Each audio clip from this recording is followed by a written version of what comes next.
Hi there, welcome to GTB Cooks. Whether you're an aspiring home chef or someone who just needs to get something on the table, we're bringing you this new series inspired by all the extra cooking we've all been doing lately. And we hope you find it fun, informative, and even a little inspirational. As a designer, I find cooking a lot like designing. It's amazing how things can come together in so many different ways, inspired by culture, inspired by an ingredient, or even a craving. Throughout the series, we plan to focus on different topics, and we're open to areas you might be interested in, like what do I do with what's left in my fridge?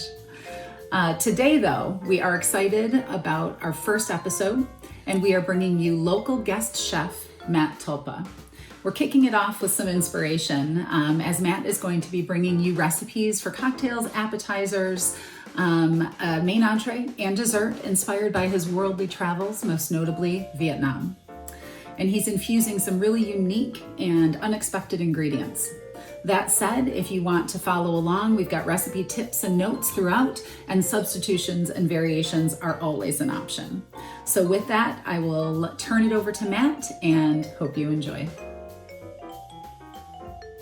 Hello, my name is Matt Tulpa, and I am a chef from Detroit, and this is the first edition of GTB Cooks. I'm going to be making a few recipes today and a cocktail to show you how to cook some really interesting recipes and really comforting recipes that I learned from my trip to Vietnam. I just wanted to share with you some of the really special recipes that I hold near and dear to my heart.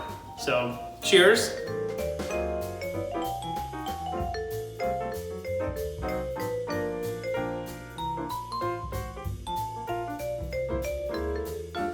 We're going to make a really simple vegetarian tofu recipe that is good year-round because you can use fresh tomatoes, you can use canned tomatoes. It's super simple. Even if you are kind of squeamish with tofu or unfamiliar with it, this is really good because we're gonna kind of fry it up so it gets crispy, and then we're gonna braise it in a tomato sauce. We're gonna add a shallot. You could use half of an onion, some chili flakes, lemongrass, and some garlic.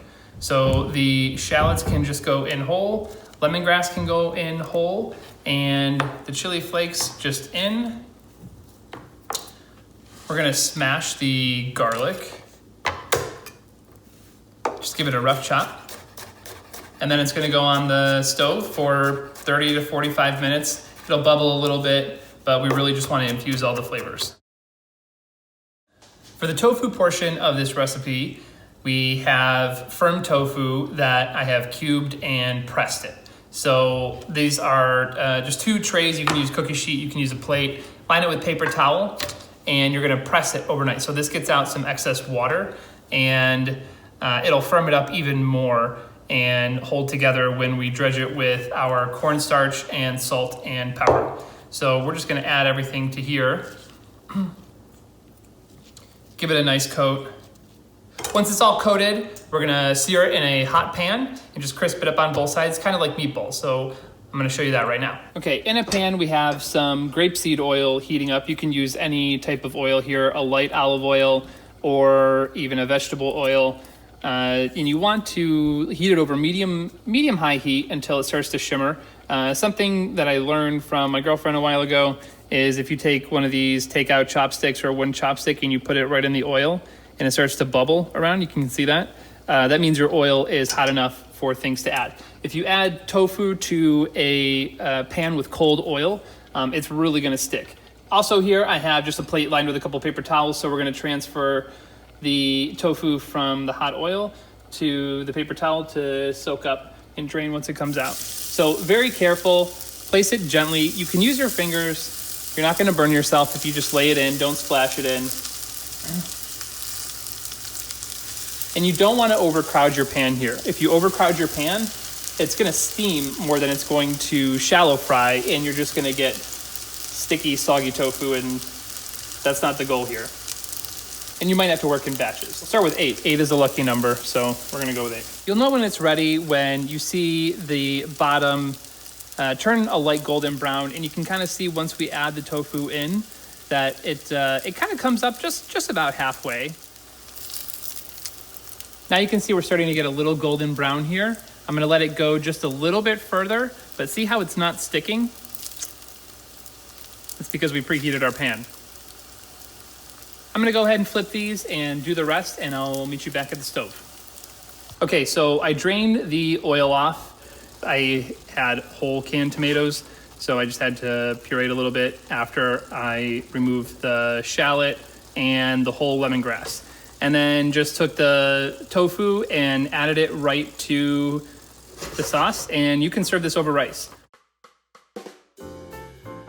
I'm going to use all the parts of a whole chicken. Number one, you always want to make sure that you have a really sharp knife. The first thing that I like to do, just to kind of get them out of the way, because just to handle it easier, is take off the wings. But we're going to cut in between the joint bone here. So you can see this taut skin. We're just going to slice rice right through that. Pop the joint, and then right in between the cartilage there, take it out. Okay, now that the wings are off, we're gonna go ahead and take out the wishbone. So to remove the breasts, we're gonna cut on either side of this piece of cartilage that runs down the center here. So we're gonna cut just right of center and just left of center here.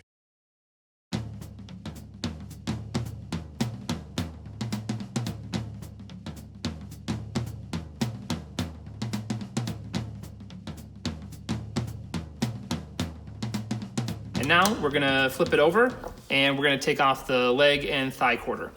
So there is a joint right here on either side, and we're just going to put our thumb right where that joint is and pop it out on both sides. Is the most delicious part of the chicken. It's called the oyster, and it lives right here. And what we're gonna do is kind of use our knife like an X-Acto knife and take that out.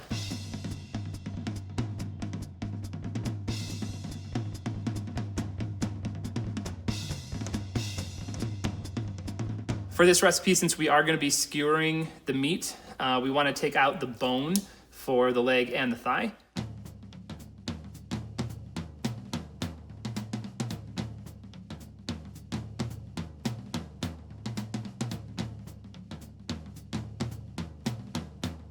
So now I'm just going to cut these into pretty good sized chunks, maybe 1-2 inch chunks. So we'll go ahead and chunk these up and get them marinating.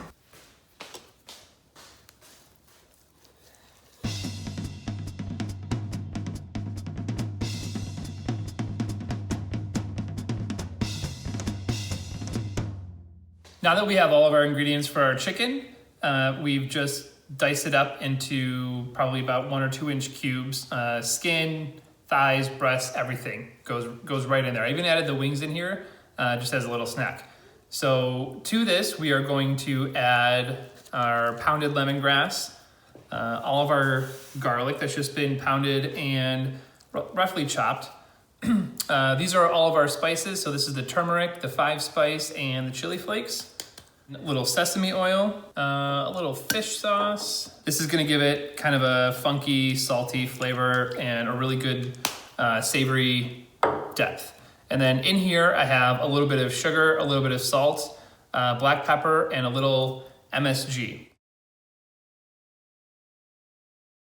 The final element here, which is totally optional, but it is something that will make it completely unique, is lime leaf.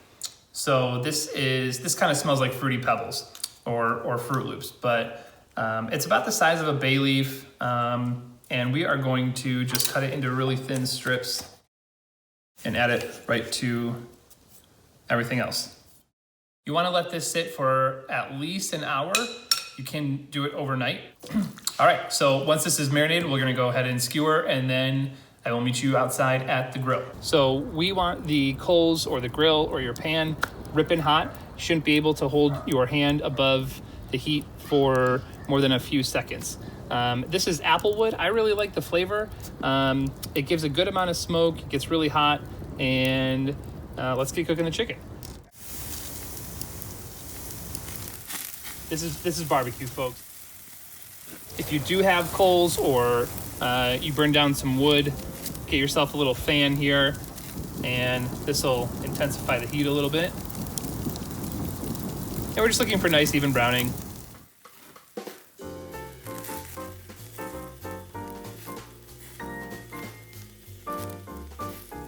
And now that we've got a nice char on them, you can just keep turning them, rotating them until they are fully cooked. For this recipe, we are going to make a gin and tonic. So this recipe came about because in Vietnam, artichoke tea is really popular, and they take artichokes and they dry them and you infuse them in tea or in water for a really, really refreshing drink. So usually when you get big globe artichokes and you peel back all of the excess outer leaves, you're left with this is what you eat essentially, and this is what you're left over to toss. So what I like to do is actually infuse this in gin. You can infuse it in vodka and leave it for about a month, and you'll have like a kind of a grassy, herbaceous, floral note to your gin or your vodka. So this is the perfect gin and tonic for the summer, with a little bit of a variation with the artichoke in addition with some mint. So you want to start with ice in a glass, and what you're going to do is add your 3 ounces of gin to it. And since I like limes, I'm going to squeeze 1, 2, 3 limes. And then we're just going to top this off with our tonic. Let me just get that. There we go. Top it off. A little addition with some fresh mint to release the aromas of the mint. Just slap it and stick it in.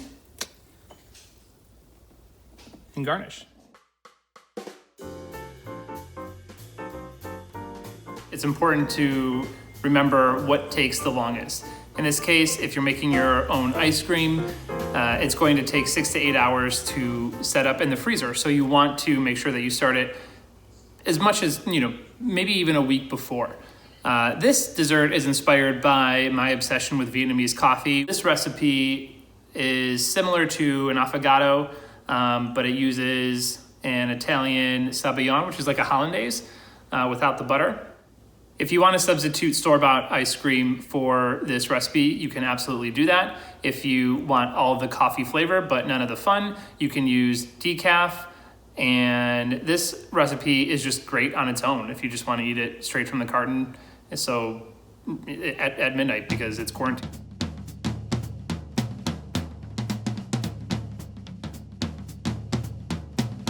Before you start mixing, you want to pop your bowl in the freezer for about 10 minutes, just so the cream whips up a lot easier and it sets a lot quicker. So we're gonna start the mixer and whip the cream until soft peaks, and I'll show you what that looks like as we get there. So you can see here as the whisk starts to go through the cream, it'll start to form almost like ribbons or lines. And that's how you know it's almost getting ready there. If you use Cool Whip or like a canned whipped cream as your baseline for this recipe, as like a reference, you'll be able to follow along really well throughout its stages. So we're almost there. Just gonna let it whip just a little bit longer until it's a little fluffier. I think we might be at the soft peak stage, but I'm gonna show you what the term soft peaks actually means. If you drag your whisk through the cream, you can kind of see that it forms like a soft peak at the top of the whisk. So it doesn't completely fall over. It just kind of hangs out in the bowl. So it's just under the consistency of Cool Whip. So what we're gonna do now is add all of the sweetened condensed milk.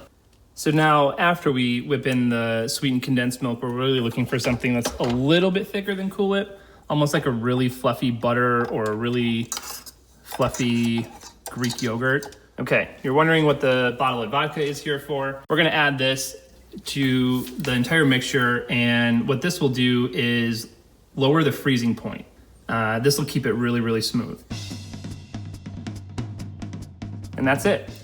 Really took less than 10 minutes, but I'll show you the consistency here that you're really going for. Again, it's more like a thick whipped Greek yogurt. Okay, now we're gonna make the sabayon. Okay, so this is equal parts of egg yolks and sugar, and then a splash of your favorite liqueur. And we're gonna whisk and cook this over what is called a double boiler. And we're gonna bring that to a simmer.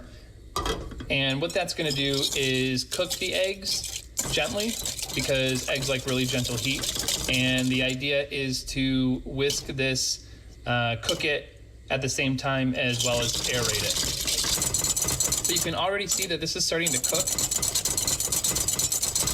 and get a little thicker. And we're constantly whisking. If you have a handy dandy kitchen thermometer, you're looking for about 150 degrees here. At this point, I'm gonna add a pinch of salt. And salt in a dessert recipe really helps to turn up the volume on it. Without it, you'll know it's missing. And I'd say we're just about there. We're gonna let this continue off the heat and whisk just a little bit. And you can kind of see just some loose ribbons, just like that. The final element for our dessert is the coffee. And we are going to pour this hot over our ice cream and top it with the Sabayon for the finished dessert.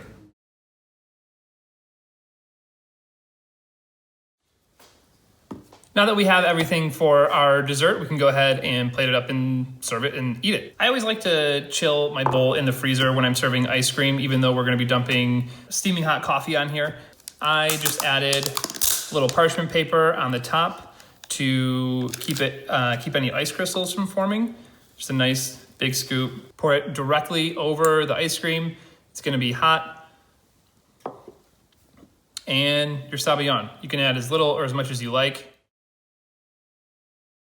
I really like the fact that there are just a bunch of little surprises hiding underneath here.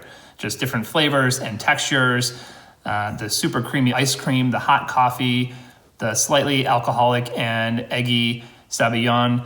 This is a perfect dessert before bed. And there you have it. Our first episode of GTB Cooks is a wrap. Thank you, Matt, for your time and your creativity in the kitchen. We really appreciate it. And thank you all for watching. I think I need to go make some Sabayon.